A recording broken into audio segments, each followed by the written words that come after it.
Seigneur, tu puisses, oh Dieu, parler à ton peuple ce soir. Je prie que, Seigneur, un cœur qui s'attend à toi ait une réponse.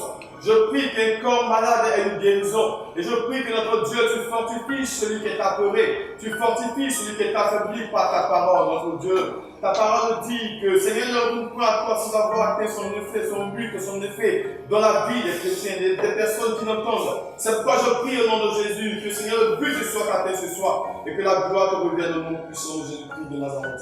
Amen. Alors nous allons ce soir lire dans le livre de Osée. Et nous allons lire à partir du verset 15 du chapitre 2. Osée 2, à partir du verset 15, je fais la lecture de ceux qui suivent. Alors c'est la version française pour moi.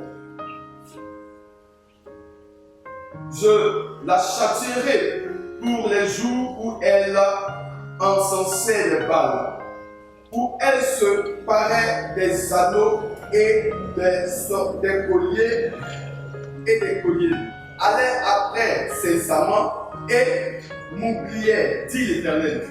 Le verset 16, c'est pourquoi, voici, je veux l'attirer et la conduire au désert, et je parlerai à son cœur. Le verset 17, là, je lui donnerai ses vignes et les vallées d'accord, comme une porte d'espérance, et là, elle chantera comme au temps de sa jeunesse, et comme au jour où elle remonta du pays d'Égypte. Verset 8. En ce jour-là, dit l'Éternel, tu m'appelleras mon mari, et tu ne m'appelleras plus mon maître. Maintenant, on arrive au verset 18 de ce chapitre 2 de Osée. Alors ici, nous n'allons pas entrer dans l'historique du prophète Osée, mais nous comprenons que déjà, Osée est un prophète, et Dieu l'a utilisé pour parler à son peuple, au peuple d'Israël. Et ici, Dieu dit par Osée qu'il attirera dans le désert. Il va conduire son peuple dans le désert et il parlera à son cœur. Aujourd'hui, c'est le verset 16 qui va attirer notre attention. Nous savons que nous avons un Dieu qui nous aime. Alléluia. Nous avons un Dieu qui nous aime. Et ici, quand on parle de désert, on ne parle pas forcément de lieu d'épreuve. Communément, aujourd'hui, nous appelons le désert lieu d'épreuve, c'est vrai. Mais ce soir, nous voulons voir le désert comme un endroit de communication. Un endroit où Dieu veut parler à notre cœur. Nous vivons aujourd'hui une situation qui est sans ignorer. Tout le monde sait ce que nous vivons aujourd'hui. Alléluia. Et nous, en tant que chrétiens, ça ne doit pas être une occasion pour nous affaiblir, mais plus bien encore une occasion pour nous rapprocher de Dieu. Vous voyez que ce monde est en train d'aller vite, aller à une vitesse exponentielle. Tout autour de nous s'accélère au fur et à mesure. Et on a l'impression que nous sommes en train de tourner à vive allure, je veux dire, dans un cercle. On se lève matin, on va au travail, on court, on revient, on refait ces choses. Chaque jour, chaque semaine, chaque mois, des personnes même ont eu après plein de temps de service en train de faire la même chose.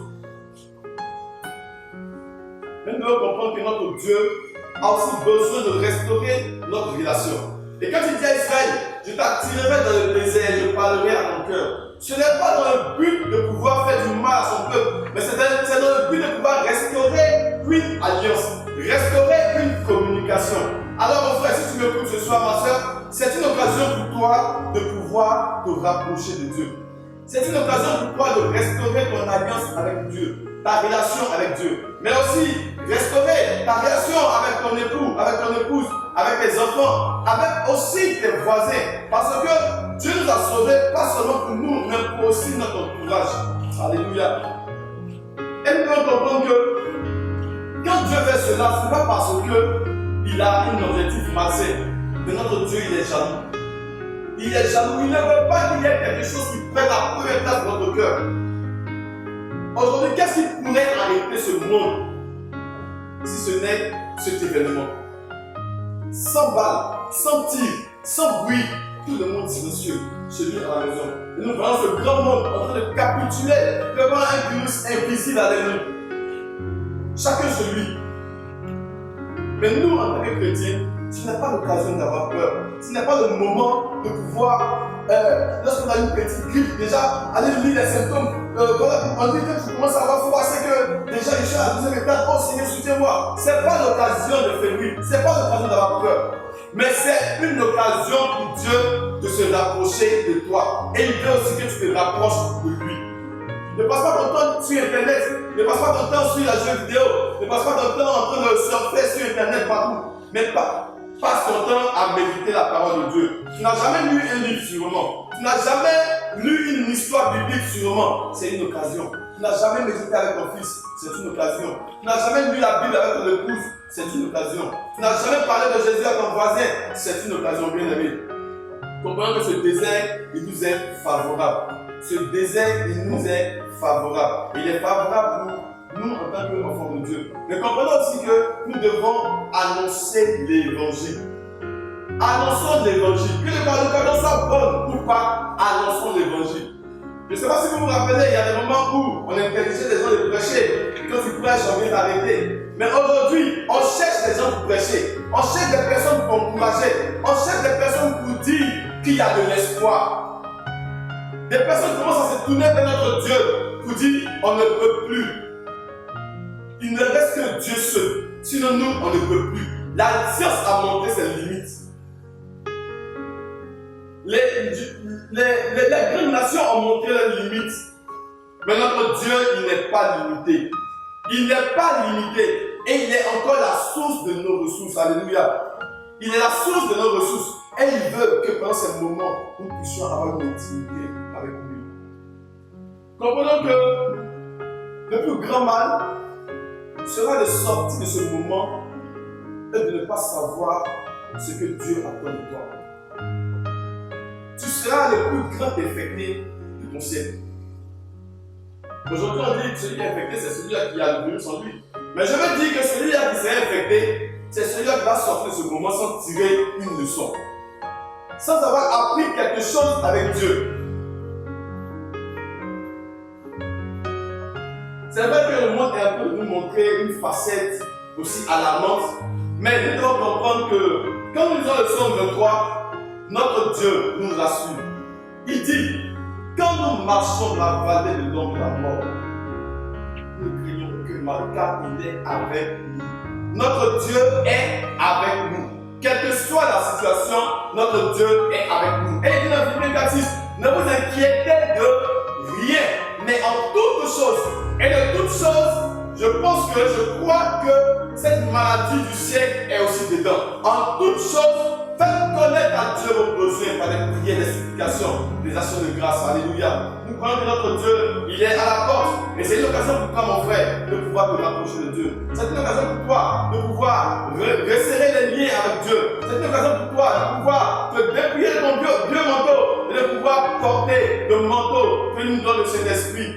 Il faudrait que nous soyons des acteurs du Saint-Esprit, que nous soyons une solution dans notre quartier. Il faudrait que quand on découvre un malade dans notre quartier, qu'on puisse courir pour venir vers nous, pour dire frère, il faut prier. Alléluia. Je me rappelle que quand j'habitais quelque part, il y avait une femme qui avait son fils dont la mère sortait de la douche. Et son fils, en sortant de la douche, elle a trébuché dans un seau. Et son bébé qui était dans sa main, il est tombé par terre. Et le bébé a eu un problème à la tête. En tout cas, quand tu mets la main sur la tête de l'enfant, tu sentais comme s'il y avait des os qui se cognaient comme ça. Et le bébé avait pratiquement 3 mois. Et la nuit, elle est sortie, elle est venue taper à notre porte. Et je savais mon grand frère, elle a tapé à notre porte. Tapé, quand j'ai ouvert, je dis, ah, vas-y, c'est ça. Elle dit, le bébé de ma soeur est venu tomber par terre. Puis, je ne pense même pas qu'elle vit. Mais je veux plus prier pour elle. Et je l'ai fait entrer à la maison. Et j'ai mis ma main sur la tête de l'enfant. J'ai commencé à prier aussi. J'ai prié. Et puis je mettais ma main sur la tête de l'enfant, je sentais qu'il y avait comme des os qui se frottaient. L'enfant n'avait pas pleuré, elle avait les yeux comme ça. Et on a prié le Seigneur, on a prié. Et après elle est sortie. Avec l'enfant a commencé à ouvrir les yeux. Et juste après quelques jours, malheureusement, on a appris que l'enfant est ici. Alors ça ne va pas faire mal. Ces soeurs allaient parler tous les jours de Jésus. Et c'est pourquoi quand il y a le problème, elles ont le réflexe de venir d'abord nous voir prier. Et je crois que c'est ce que vous devez être aussi dans votre quartier, dans votre maison, au travail, quand les directeurs sont paniqués, quand on dit on parle de chômage technique, quand on parle de licenciement, il faudrait qu'on vous voie vous demander qu'est-ce qu'il faut faire. Qu'est-ce qu'il faut faire? Et là, ce qu'il faut faire, c'est Dieu qui nous revêt cela. Il a dit dans Jérémie 33, je te montrerai les choses cachées que tu ne connais pas. Il y a des révélations que Dieu cache aux hommes, mais il montre à ses enfants. Et nous, en tant que chrétiens, nous devons être une solution dans cette situation difficile. Nous devons être une solution dans cette situation difficile. Et être une solution, ce n'est pas être effrayé, mais c'est être courageux. C'est avoir une apparence et intérieure et extérieure rassurante, convaincante. Que le Seigneur nous bénisse, que le Seigneur fasse de telle sorte que notre pays, la Côte d'Ivoire, s'en sorte, le monde entier s'en sorte de cette tribulation et que nous puissions avoir encore accès à nos églises, prier le Seigneur et que le monde entier sache que notre Dieu est un Dieu qui est fidèle, un Dieu qui est tout puissant.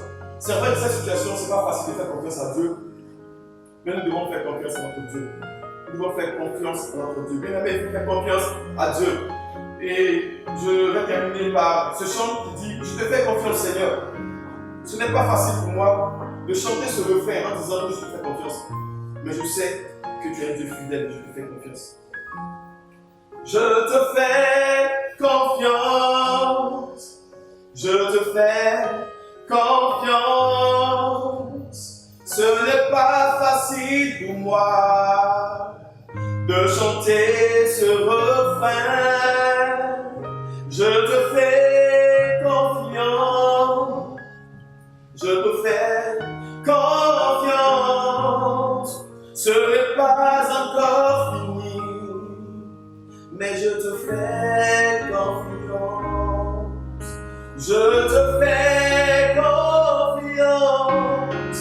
Je te fais confiance. Ce n'est pas facile pour moi de chanter ce refrain.